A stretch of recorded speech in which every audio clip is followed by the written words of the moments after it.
Captain खरातवरती एक video आणि 1.7 million followers असलेलं इंस्टाग्राम अकाउंट भारतात बंद केलं. मित्रांनो, कोण आहे ते विठ्ठल कांगणे सांगतो, पण त्याआधी माझ्या पेजला फॉलो करून घ्या. 7वीला असताना त्यांच्या आईचं निधन झालं. त्यानंतर वडिलांनी दुसरं लग्न केलं, परंतु यांच्या सावत्राईने त्यांना शाळेत डबा सुद्धा दिला नाही. शाळा पूर्ण झाल्याच्या नंतर यांनी कॉलेजला ऍडमिशन घेतलं, परंतु बसच्या पाससाठी पैसे नव्हते, म्हणून 3 ते 4 किलोमीटरचा प्रवास दररोज पायी करायचे. शिक्षक व्हायचं स्वप्न उराशी बाळगत त्यांनी BEd CET ला ऍडमिशन घेतलं, परंतु क्लासला भरण्यासाठी त्यांच्याकडे पैसे नव्हते. त्यामुळे त्यांनी चट्या धुणे, ऑफिसचा कचरा काढणे अशी ऑफिस बॉयची अनेक कामे केली.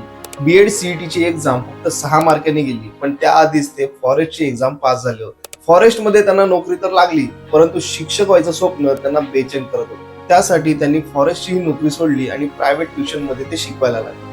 ही शिकवणी चालू असताना कोविड मध्ये त्यांच्या वडिलांचंही निधन झालं. लॉकडाऊन मध्ये त्यांच्यावर अतिशय बेताची परिस्थिती आली, परंतु त्यांनी न खचता ऑनलाईन शिकवण्या सुरू केल्या. त्यांच्या बोलण्याच्या वेगळ्या शैलीमुळे ते महाराष्ट्रभरात फेमस झाले.